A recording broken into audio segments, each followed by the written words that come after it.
Olá pessoal, sejam bem-vindos à nossa aula 6 do módulo 3, referente à resolução de sistemas lineares.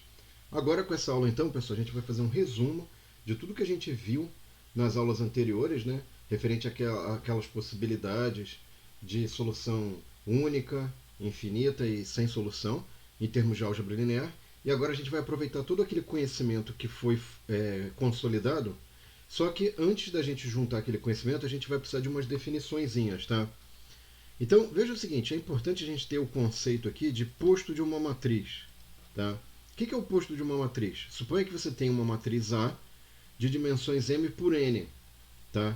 O que a gente está definindo aqui como posto é o número de colunas linearmente independentes. Tá? Então, o posto da matriz A, a gente pode escrever isso de forma compacta, é a dimensão da imagem de A ou de imagem de A. Então, se a gente for lembrar lá, pessoal, a gente pensa o seguinte, a gente vê quantas colunas são linearmente independentes e com isso a gente obtém o posto. Tá?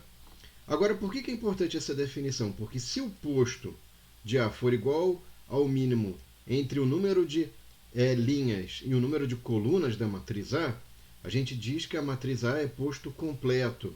Tá? Por outro lado, se o posto da matriz A é menor que o mínimo entre o número de linhas e colunas, então a gente diz que a matriz A é posto deficiente. Tá? E por que esse conceito, essa notação é importante? Porque agora a gente vai resumir todos os casos que a gente viu numa tabela. Tá?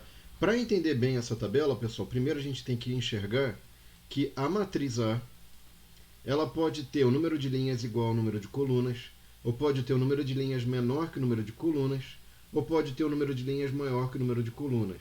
Tá? Então, quando for posto completo, a gente vai ter três casos que vão depender justamente das dimensões do número de linhas e colunas da matriz A. Tá? Quando for posto deficiente, que foi o que a gente acabou de definir agora, aí vai ficar bem mais simples. A gente não vai precisar saber a informação da matriz A, ou da dimensão da matriz A, do número de linhas e colunas da matriz A. O que a gente vai precisar saber, uma vez que a gente tiver em mãos que a matriz A é posto deficiente, o que a gente vai precisar saber é, será que o vetor B pertence à imagem de A? Se isso for verdade, então a gente tem infinitas soluções. Por outro lado, se o posto de B não pertencer à imagem de A, a gente tem uma solução inexistente, incompatível. Tá? Como é que isso se relaciona com as aulas anteriores, com os exemplos que a gente viu lá, pessoal? Então, por exemplo, no exemplo 2 que a gente viu, a gente pôde verificar, pessoal, que a gente tinha posto deficiente, tá vendo aqui, ó? Por quê? Porque a gente tinha colunas linearmente dependentes, tá? O nosso posto não era completo, era posto deficiente da matriz A. Só que o que ajudou a gente no exemplo 2 foi que o B pertencia à imagem de A. Embora a imagem de A não fosse capaz de gerar o R2, a gente tinha um vetor B que era colinear ali, com as colunas de A. Então a gente conseguia gerar múltiplas soluções.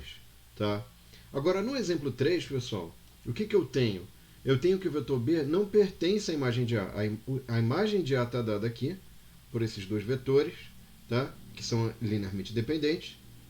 E aqui, o vetor B eu não consigo descrever a partir das colunas de A o vetor B. Claramente, B não pertence à imagem de A. Eu não consigo gerar o B a partir das colunas de A. Então, com isso, eu tenho a solução incompatível, ou seja, eu não consigo gerar a solução. Tá? Para o exemplo 1, pessoal, eu tinha o posto completo. Se vocês bem lembram aqui, o posto da matriz A aqui era 2. Né? E se o número de linhas e colunas é igual a 2, e o posto é igual a n, que é igual a 2, no nosso caso, eu tenho a solução única, a chamada solução única, que foi o caso do exemplo 1. Tá? Eu poderia ter outras situações que a gente não chegou a descrever, que é, se o número de linhas é menor que o de colunas e o posto de A igual a m, eu tenho infinitas soluções. Tá? Agora, se o número de linhas é maior que o de colunas e o posto de A é igual a n, tá? Isso sendo posto completo, ok, pessoal? Então, aí o que vai acontecer? Se o B pertence à imagem de A, a solução é única. Agora, se o B não pertencer à imagem de A, eu não tenho solução, é sem solução.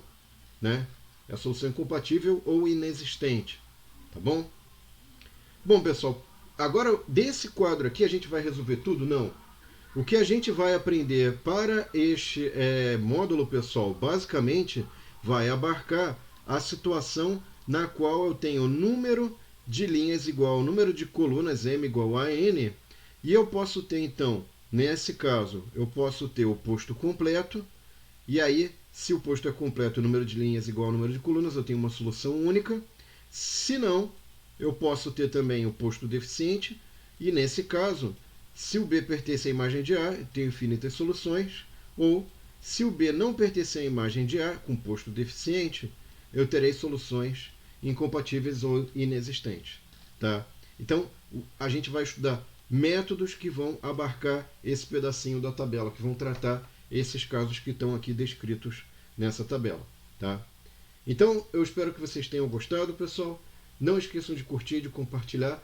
E na próxima aula, então, a gente vai começar a se preparar, começar a estudar, de fato, os métodos que vão ser utilizados para a resolução de sistemas lineares. Muito obrigado, espero vocês na próxima aula, pessoal. Um abraço e até lá!